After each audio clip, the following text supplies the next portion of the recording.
Hello, and welcome to the strangest gig I've ever played. Tales from the studio and the stage. On the podcast with us this week is one Scarlett Deering, violin and fiddle extraordinaire. Scarlett plays with a host of people around Dallas, including the great Dallas band Serin. She also played with Zane Williams. Oh, and a little band known as The Eagles. Maybe you've heard of them.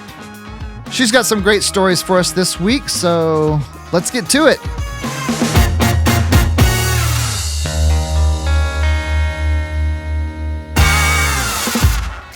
Thank you so much for listening to The Strangest Gig.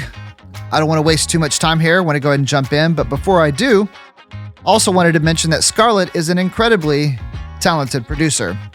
She works out of her recording studio with her dad, the great Dallas legend Milo Deering. Studio is called Acoustic Kitchen Cafe, so you should definitely check them out. They got some great stuff coming up. I was very happy to have Scarlett on the podcast. She's a very good friend and supremely talented, and she's got a lot of good words. So, yeah, let's dive in. Scarlett, thank you so much. Thank you so much for doing this. I really appreciate it. Yes, of course. I'm so happy to do this with you. So let's jump right in. Tell me about your current gig, what you've got going on currently. It's really hard for me to specify a single current gig because right, like most people I interview, it's always a lot of different things. Yeah, like I think just in like next week I'm playing with five totally different groups. Oh, wow. and that is zero overlap with last week or with next week. So it can vary pretty dramatically. What groups this week or next week? I guess you said. Next week, Half Guided Hearts is one of them. That's at right. Andy's. Yeah. One of them, I just went to California actually with a girl, Amanda Kate. She's from Orange County, but lives in somewhere around here. I think Midlothian or something. Wow. And she's a country act, and we just did a little couple of shows with opening for Tracy Lawrence out there. So I'm playing with her again next week. Other things I've got coming up that I'm really excited about are my band Serin. Yeah. We're doing a short run at the beginning of May, second week of May. I'm so glad y'all are Serin's back out and playing shows again. Me too. I love those guys so much. Yeah. I mean, that's like my family. They're all my brothers, you know. They live in Nashville, right? Most of those guys? Yes. Uh-huh. Yep. Okay. We all actually moved out there together back in 2013. Yeah. And then, band was on a hiatus for a while. And just in the last few years, we've all kind of started doing the thing again and releasing music, and that's a lot of fun. Yeah. But yeah, man, I play with a lot of just local folks and have been also doing some random touring recently, which is exciting. Yeah, it's so nice that the world's opening back up and we're getting to play shows again. Oh my gosh, yeah. I mean, one of the fun ones recently was I got a call from a drummer, Billy Joe Freeman, who's from, I think his family's from Garland, but he lives in Nashville, and they called me to go and do a few shows with a Nashville country artist, Dustin Lynch. Oh, yeah. Yeah. That's cool. It was a lot of fun. So, it's right now it's like whoever calls, like, let's go. That's great. And you're still doing the studio thing, right? Oh, yes. Yep. That's great. Me and my dad, we run Acoustic Kitchen recording studio, and I've got a few projects going in there. I'm producing an album for a girl here in town, Carly Carroll. She's a real sweetheart and super talented. And we're in the process of getting everything recorded. And then just, some random projects here and there. But we've always got stuff going on at the studio. So now, um, obviously, I know your dad, Milo Deering, is kind of a legend around town. What was it like, just when you were younger? Was music like going into music? Was it kind of a foregone conclusion, or Was it a hesitant thing? You were kind of dragged into it, or Uh, when so okay, so it wasn't just my dad. My mom is also she's a songwriter. okay, great, And when I was young, they actually had a band together, called Rachel Getz and Ghost Town. okay, Um, and Rachel, that's my mom. yeah, And so when I was before my little sister was born, like when I was really, really young, they would take me out to all the festivals. Like, they played Kerrville one year and like took yeah, a RV out there. And I don't fun, have any memory of that, but I do have a memory of every summer, it's like going to all of the music festivals around DFW and outside of DFW, and watching them play and my grandma babysitting me. Um, so when I was 3 years old, we were like walking back to the car from, one of their festivals. yeah, And I told them I want to do what daddy does. Like I want to play fiddle. yeah. um, so they got me like a cardboard violin, at the age of 3, and I started doing Suzuki method. And so honestly, I started playing before I really have a memory of anything else in my life. Um, and That's so fun. it's just always been something that I Yeah, do. And then growing up, like we had a family band. My parents and me and my sister, like we would play Christmas shows, and we would it was like a thing we did every year where we would yeah. play like Christmas music all through November and December. And it's just always been what I do. That's great. It's fun that they brought you into the family business at a young age too. Like, I think that's Oh yeah. neat. Yes, yeah. It was, I mean, of course there were certain times where it was stressful, or Sure. we had our little family tiffs, especially when like me and my sister were like young teenagers and had attitudes and stuff. But generally speaking, like we all just our family's really close, and so we've always loved kind of being in business together. It's easy and it makes sense. That's great. Um, yeah, and it's a lot of fun most of the That's time. awesome. For Yes. sure. Yeah. Something else I wanted to ask you about is was is your dad, was that how you got the gig playing with the Eagles? So, um, yes and no. Yeah. Yes.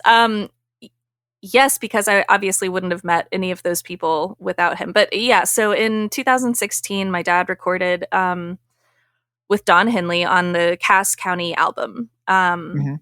And and my dad ended up being part of Don Henley's touring band.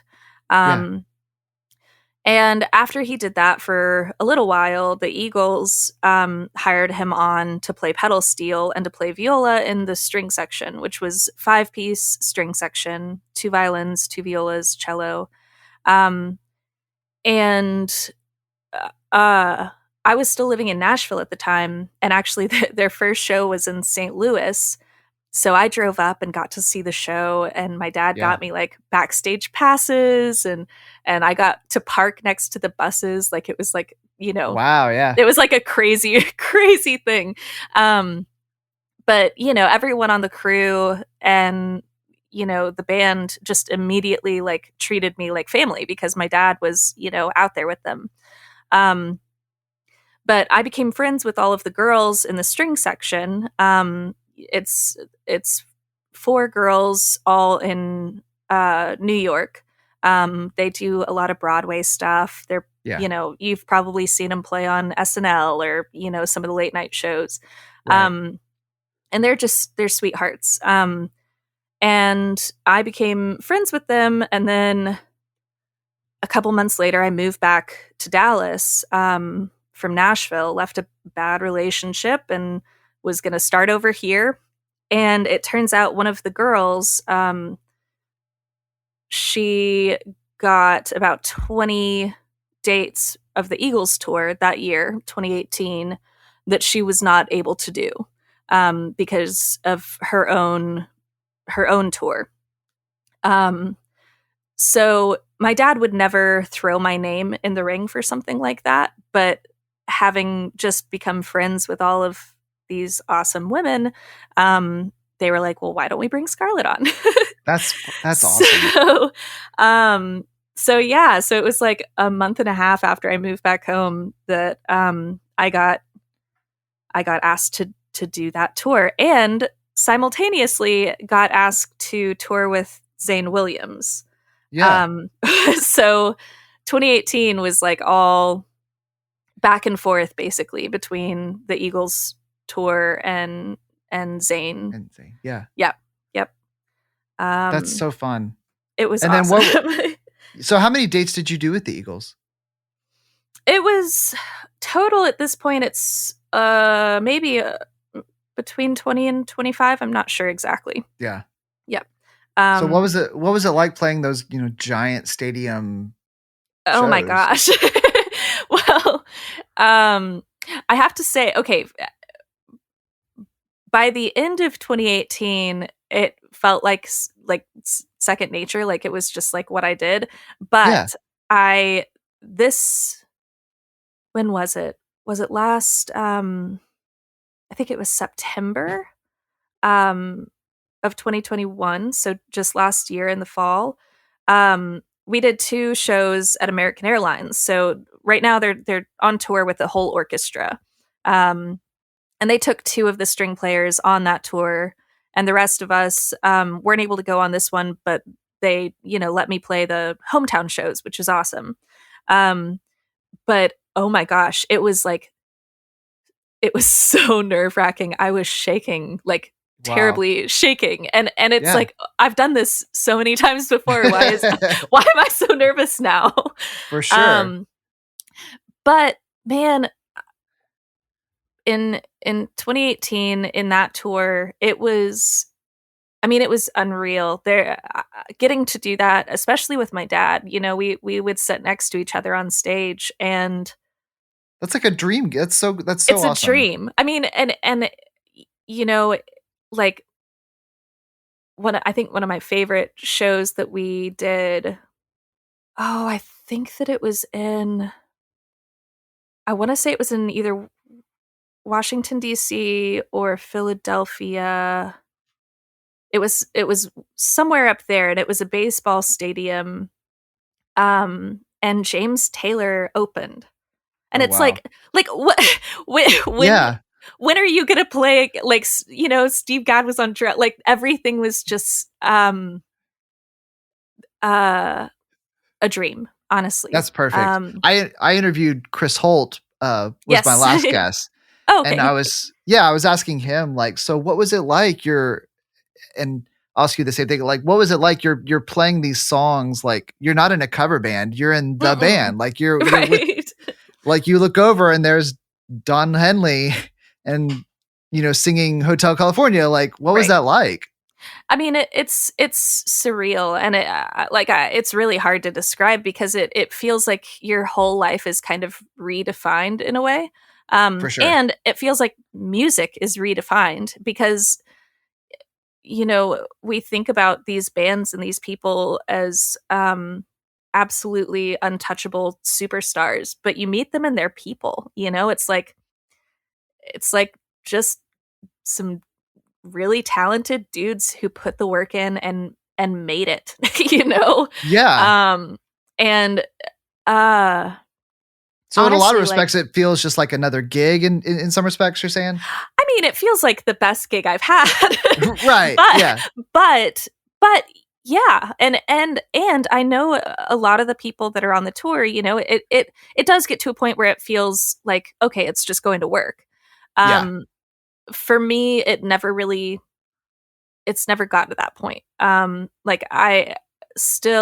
seen the Eagles show so many times at this point.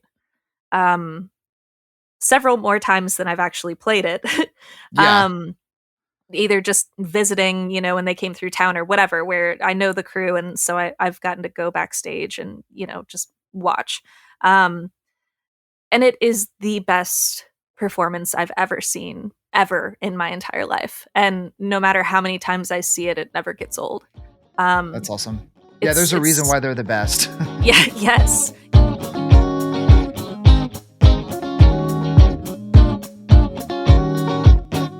Tell me now about the strangest gig you've ever played. And strange doesn't necessarily mean bad. I've played some strange gigs that have been really awesome. Man, okay, I've been really struggling to try and come up with the strangest gig, because I have a lot of weird gig stories. Sure. Like there was the one with Zane, and a lot of it is what surrounded the gig. Right. So it's like the events that worked up to it, or the events afterwards. Absolutely. It's all part of it. It's all part of it. I want to say there were two bands that I worked with for different stretches of time that were the strangest gigs for me, or that provided the most bizarre environments. Right. One was Zane Williams. Yeah. And that was like, I would get off the road with the Eagles and, fly in at night, and then the next morning have like a 6 a.m. bus call, and we're like riding in a a bandwagon. So was he doing a full bus then, or is he just like a van, like a Sprinter van kind of thing? It's this weird in between thing. It's a bandwagon. They are built because what it is basically it's a semi front with a box truck. Okay. With like a box built on. So you can't see into the cab from the box, and there's no air suspension. So it's like the bumpiest ride you'll ever be on. But it's got bunks, you've got a kitchen, you've got a shower, like you've got all the, all the stuff of like being in a bus. It's just a little bit gross. Yeah, for sure. And this one was like the dirtiest, everyone's underwear everywhere. I remember we had a drummer for a while, Ken Tondre. He's a really fantastic drummer. And it was maybe one of his first weekends out with us. And he said, "Scarlett, so what do we do with all of the underwear and socks just strewn about on the floor?" And I said, "Oh no, we leave those there." Said, "So you're saying we just leave them there and we don't touch them?" And I said, "Yeah, no, do not touch them." It's like, "So do you start to know like whose underwear are whose?" I said, "Yes, those are Andy's." He's like, "Oh, okay. Don't touch those." Do not touch those. Absolutely. But man, like some of the things that happened on the road with Zane were just flat out bizarre. Like waking up in the middle of the night, and he had stopped the bus, like came to a standstill very quickly. And, everyone's like in their bunks sleeping, but I kind of wake up and I hear Zane outside of my bunk going, "Scarlett, Scarlett." And I open up, I pull back my curtain, and he said, "I got a snake." And he holds out this like little rat snake that he had like, picked up on the side of the road. Oh man. And like, I pet the snake and then I went back to bed. But like it's like weird shit like that way. Yeah. Or, there was a gig where there was just a random pig, like how someone might like leash their dog outside of a coffee shop when they run in. Right. Someone had their hog leashed outside of the bar. I mean, some of the most surreal things. But there was one day in particular that was pretty funny, where a lot of the gigs we played were Texas small towns. Like Yeah. every small town in Texas, we did a show. Right. Um, and it didn't matter if the population was, 5. It's like anyone within a 30-mile radius would be like, "Oh, you hear there's a band coming tonight." It's like a thing. Yeah, for Um, sure. so we drove into this town, stopped at a gas station. It was like one of those old, cool, uh, like filler station, like, old filler Yeah. stations where you pay inside.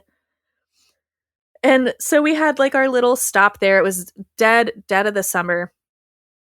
Um, and then we rolled a few miles down the road and stopped at their diner. And this was like the kind of diner where you walk in and everyone stares at you because Like they can tell you're from out of town. we are out of yes.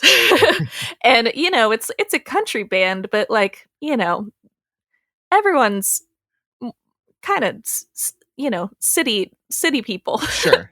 Sure. I'm like, I've got like pink hair and a Misfits shirt on, or it's Yeah. we're just from out of town. So and there's like a good 8 of us. So we go into this like little tiny town diner, uh, and they set us up right in the middle of the room, at like a long table.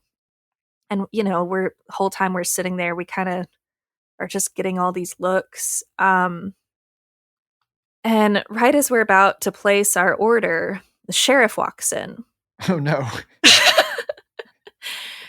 And he kind of like looks around the room. He's like full on like cowboy sheriff, Yeah. cowboy hat, boots, like hands on his hips, looks around, looks at us, and walks up to the table. And he says, are y'all in that bus outside? Yes, sir, we are. Says, what are y'all in town for? Well, we're playing a show down the road tonight. Uh-huh. Did y'all happen to just get gas at at whatever Yeah. the filler stop? And he said, it looks like y'all might have driven off without paying. Oh no. Which is like the most, it was totally an innocent crime. Yeah, for sure. Like someone forgot to go inside and pay the pump. But Yeah. this whole scene of like the sheriff walking into this diner and it's like we're all sitting there like thinking that we're about to like something's about to go down. Yeah, he's about to search the whole the whole van. you know, uh luckily he was very sweet about it, and That's all. he That's great that he caught you. Like, I mean, I mean I'm it, sure it they would don't get a whole lot of vans like that through town. So you probably stuck out like a sore thumb. it would have been really hard to miss us, honestly. And I think it was one of those things where it was like everyone knew there was a band playing at the Tumbleweed, or Yeah. whatever, so but luckily he was like, okay, if you just give me the money, I'll run it down there and I'll see y'all later at the show. He's gonna um hand deliver the cash. right. That's great. So there have been some, I mean, there was another, again, most of my like weird gig stories are the things that happened before and after. For sure. I played with a band out of Defiance, Ohio Wow. for a while. I was living in Nashville, and every other weekend, pretty much, sometimes every weekend, I would drive 7 hours up and jump on the bus, and we'd go and play bike rallies. Um and then we'd go back, and I'd drive back 7 hours and work in Nashville. I had a sewing company. Yeah. But man, the bike rallies, Oh man. um I was I had played with indie bands, like I toured with like indie rock bands. I had never done the country thing yet at this point. Yeah.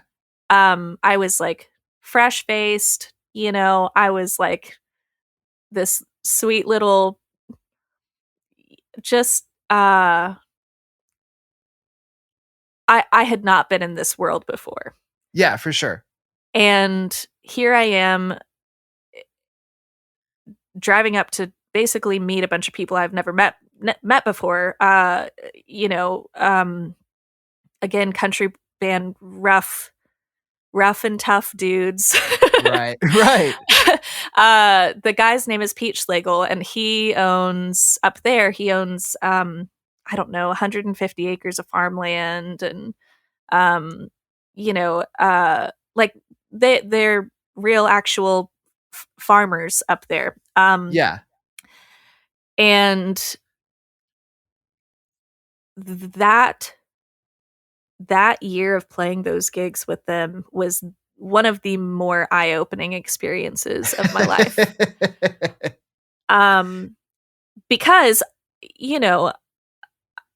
I had never known what to do, how to prep for a country gig. Like, you have to learn every line, every signature lick, all the fiddle. I had never, I was like, oh, I'm just going to go up there and see what happened. No.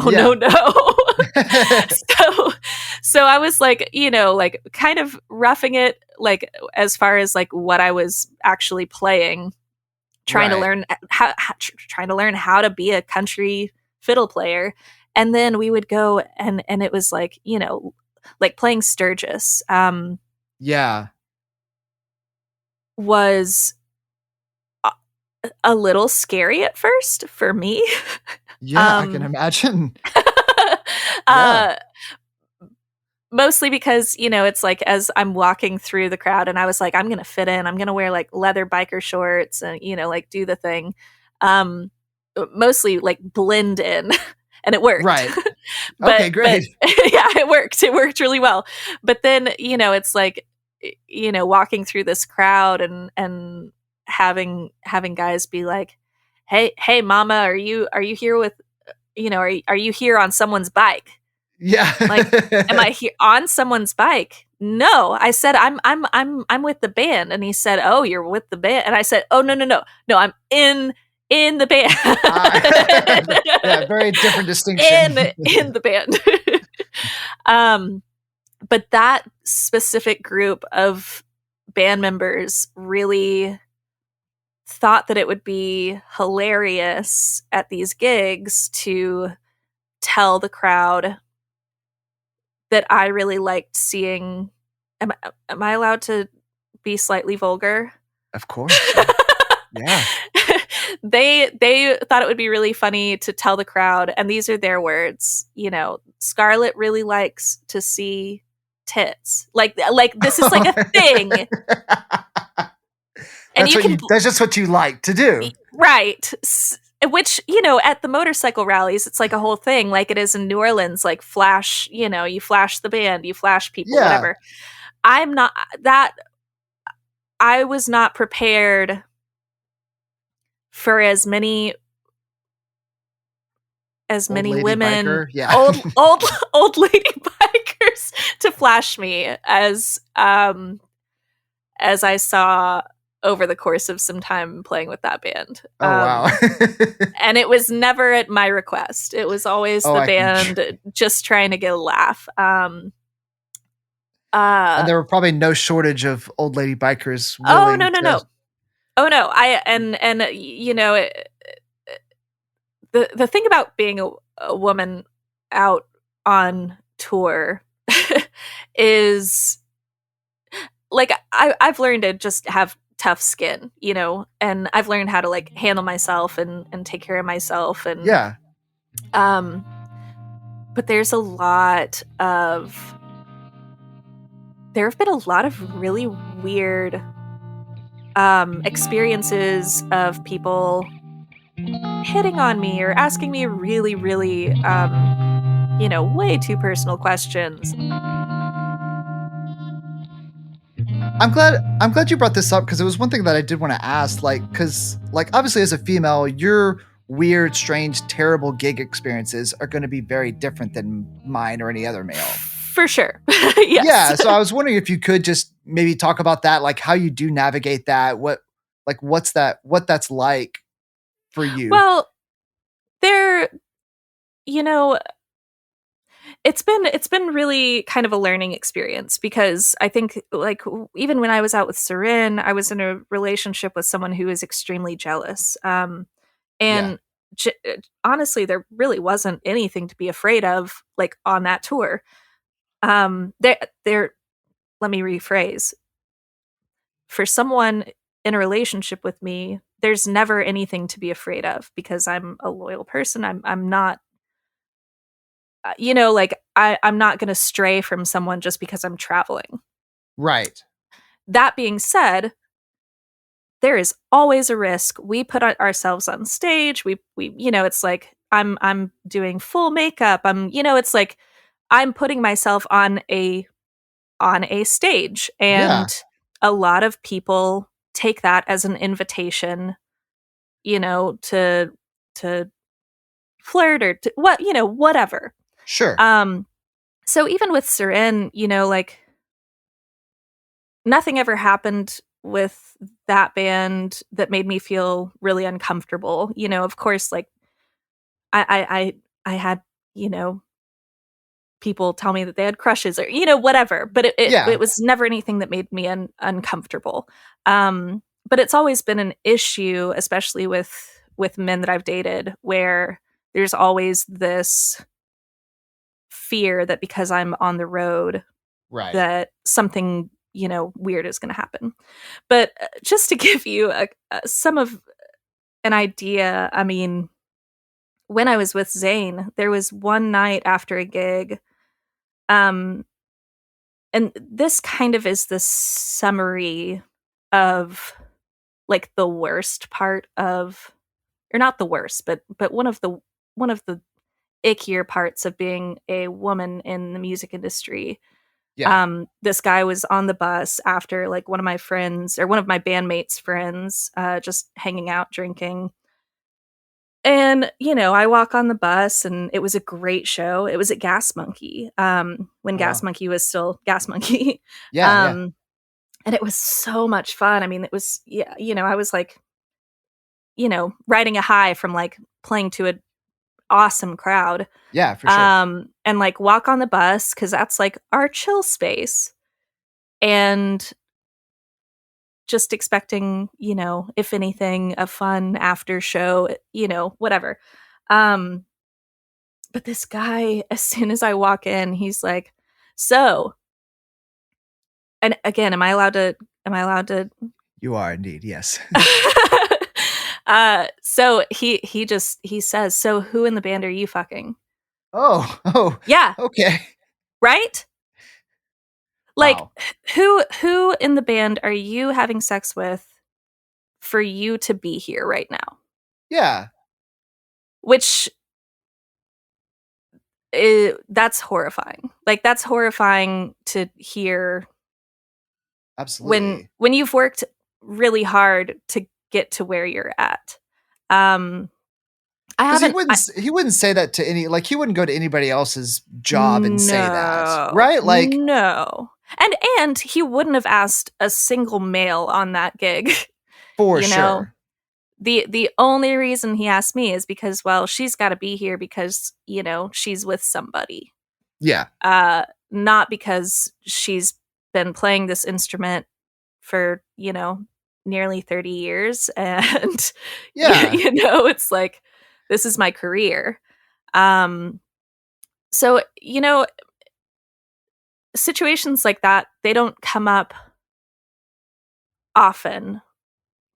When that has happened, it just lights a fire in me, Yeah. um I don't think that I need to prove myself to anybody, but it does kind of give me this sense that like I need to prove that I deserve to be playing at the level that I'm playing. Um or I need to, I don't know, man. It's a Yeah, I it's spend so tough for sure. much of my time with the people that I play with, feeling like, like we're all family, we're all equals, we're all together, and so it does, like, I've never been the type to say I'm one of the guys, or anything like that, but I've always felt like if we're on this bus together, if we're in this van together, like, we are equals in this, like, we are all here for the same reason, doing the same job. um so it's bizarre to occasionally have an experience that creates a feeling of, like, being an other. Right. um I don't think that there's a lot of that in the Dallas scene. I haven't That's good. experienced a lot of that. um yeah. Did you get it a lot more with some of the Zane gigs on like in the smaller towns? I wouldn't say specifically the Zane gigs. I would say more so, uh, honestly, playing as a country fiddle player. Yeah. Because there is a little bit of a, like, I've been hired on specifically. We want a female fiddle player. Like, Gotcha. that Yeah. is a thing that a lot of bands specifically ask for. Yeah. And I honestly, in that world, I have experienced a lot more, like, handsiness, or you know, men making just really inappropriate comments after a show. Sure. And I have, like, this sounds like such a silly or, like, cliche fix, but I go between kind of two methods of, like, fighting that off. One of them, RBF, resting bitch face. You Yeah. just, Yeah. you just act like you don't want to talk to anybody. Or I have a band boyfriend, Yeah. um, where it won't be a, actual boyfriend. It's like, Right. hey, Yeah. if I'm feeling really uncomfortable, there are certain men in the world that think that the only time a woman is off limits is when there's another man there protecting Right. her. You know what I Right. mean?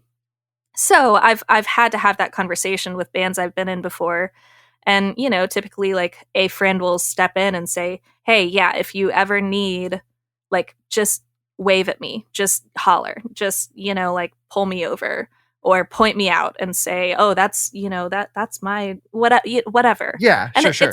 it's all a just a fake way for me to protect myself. Yeah. Of course. Um, but I really haven't seen a lot of that or experienced a lot of that as much in the rock, um, or singer-songwriter scenes. It's just a lot. It seems a lot more supportive. It's funny you brought it. Like it's interesting to me that you brought up like the need to hire you because you're a female fiddle player, and Oh, it's happened so many times. I've never even thought about that. And that, I don't know, that's so, like, it's so frustrating to It's hear. And Yeah.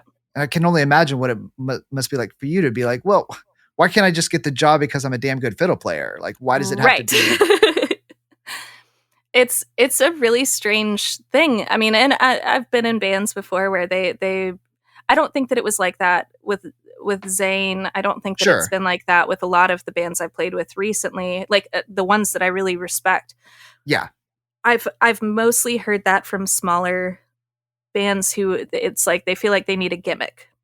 Yeah. Um and I've certainly been hired as the gimmick. Yeah. Um and that's a strange feeling. That's a really weird, you know. Yeah. I can Uh only imagine. but honestly, at this point in my career, I know that I just see it as another opportunity to prove that I'm not just the girl fiddle player. And I think a lot of women, like someone that comes to mind just having this conversation is Trees Marie. Yeah. She is like such a crazy talented artist and musician, and I know that she's probably experienced a lot of the same, you know, the same kind of weird, like, oh, we want to hire you because you're the chick. Yeah. Um, and we've kind of like come together recently and talked a lot about um, trying to create a different kind of atmosphere for women artists, specifically because a lot of that being hired as the gimmick or being hired as the female musician, it also creates a really bizarre, like, what's the word, it can make women in the industry like not like each other. Yeah, I could totally see that. It's really bizarre. It's a really weird, so, it's like trying to have the conversation of like, hey, we need to just support each other and um not perpetuate this idea that like women need to be fighting for this weird position, Hmm. instead be seen as equals in the industry. Um but I know that we did not come here to talk about all of that. We came here to Sure. talk about weird gigs. Well, I do want to thank you for talking about it because I mean I think it is something that guys need to, and everybody as a whole just needs to be more aware of that it is happening. That is Yes. a thing. Yes. So thank It you. I is. appreciate it. Of course.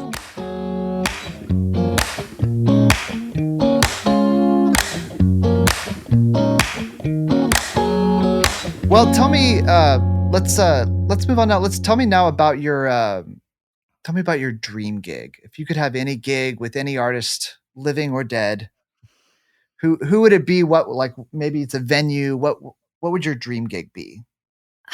You know, it's been one thing for a while, and I feel like right now it's starting to change. Since playing with the Eagles, that kind of touring, it just opened up this whole world of possibility that I hadn't really considered before. So right now I struggle a lot with whether I want to be a solo player, like a lead player in a band. Yeah.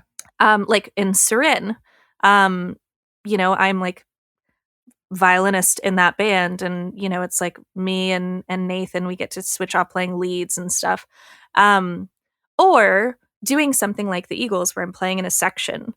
Um, Oh, gotcha. Yeah. so it's a really interesting thing for string players. Like there are two very there a lot more than two, but like those are the two kind of definitive options if you're doing large scale touring.